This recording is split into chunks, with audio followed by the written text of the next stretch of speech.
We're going to talk briefly about the shoulder blade. I'm not getting into any muscle specific things, but more about the importance of how it moves and why it's important for it to move in all directions. So we have a, sort of torso here. Here's where maybe my shoulder would be, arm bone, elbow, etc.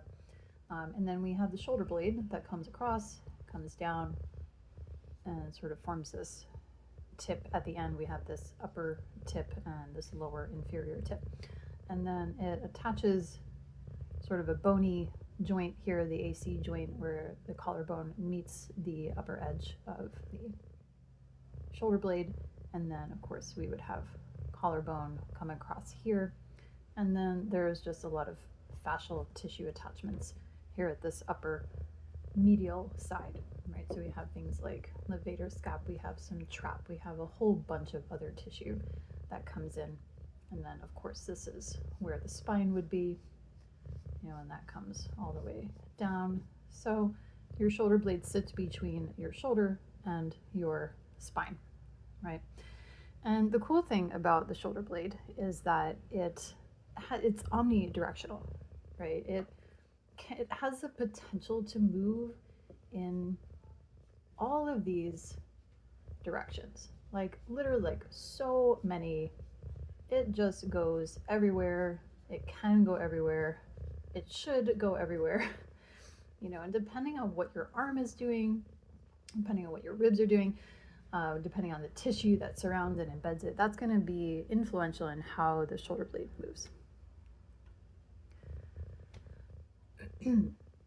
Right, of course we have ribs that go under here, that attach to your spine.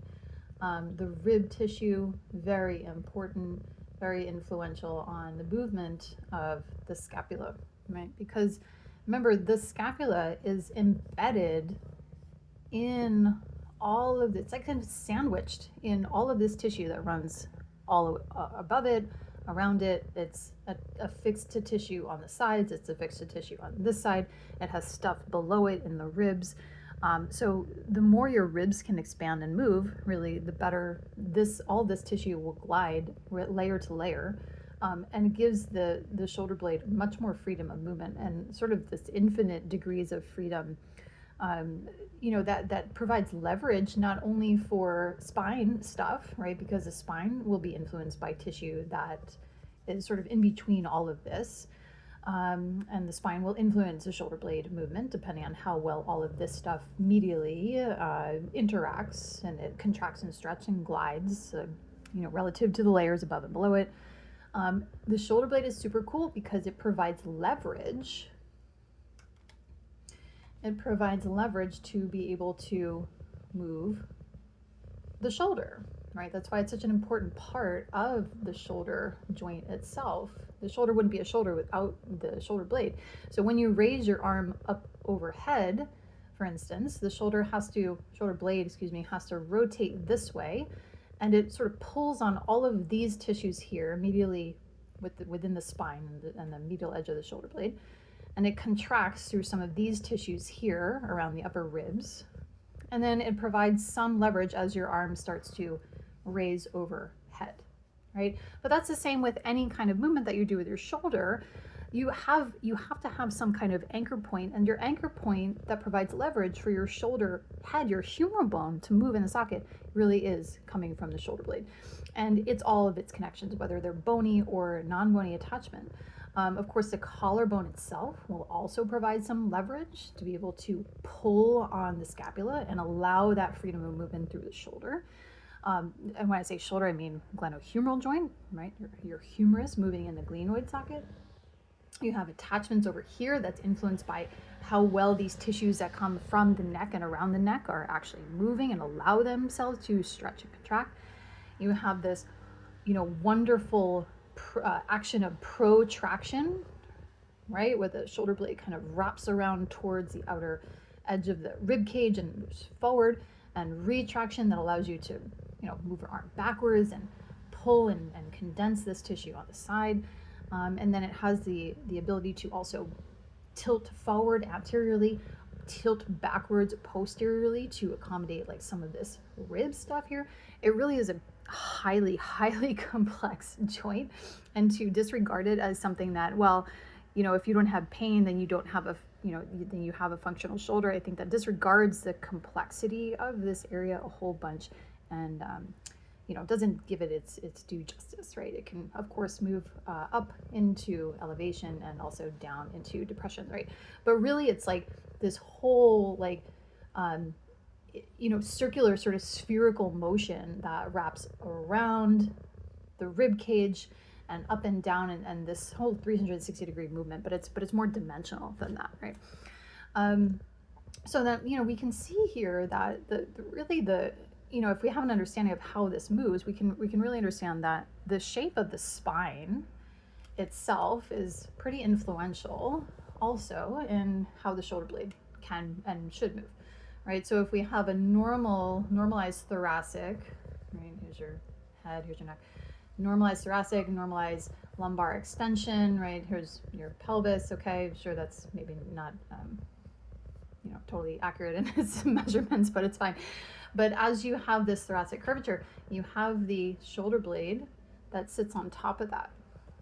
And you see how it's nicely concave here, this inner surface.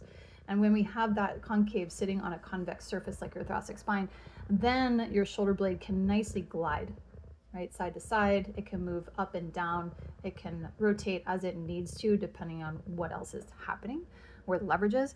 And of course, if we have something like a thoracic spine that lives in extension, right, we just sort of live here, and then we have just all of this extension, through the whole spine. All of your curves are disrupted, not normalized. And then we have this, right, concave sort of structure that is also now working against a similarly concave structure. We're probably going to see some amount of disruption of the natural mechanics there, right? Because it can't hug the rib cage, right? So this is important. Why thoracic flexion is super important, because when that thoracic spine is resting as it should be, sort of its natural resting spot, then we get that nice hugging, like a contact lens on an eyeball. And then everything else around it, all of the tissues can be somewhat normalized, right, through their stretch and extension, their stretch and contraction mechanics. And I think shoulder dysfunction comes from an inability for some tissues. They just kind of get stuck in stretch, or they get stuck in contraction, and they lose that ability to pump, to shorten, to lengthen, and to do all the things that tissue should do. They don't glide well. They don't, they sort of lose their lubrication. They lose all of that ability to slide against one another. So this is really important, right? That's why thoracic flexion is so important here. And that's why rib cage movement is so influential on the shoulder blade movement. Because when you rotate through your spine when you're walking, the shoulder blades have to also respond, and they kind of wiggle forward and back like that. And they have to move in tandem with whatever else is happening. Remember, it's like a rhythmic structure, and it needs to be able to respond to the rhythm, right? If something is off, then it's not going to respond very well to that rhythm. It's going to kind of create this own rhythm, and then it's going to become disharmonious to the rhythms that are around it.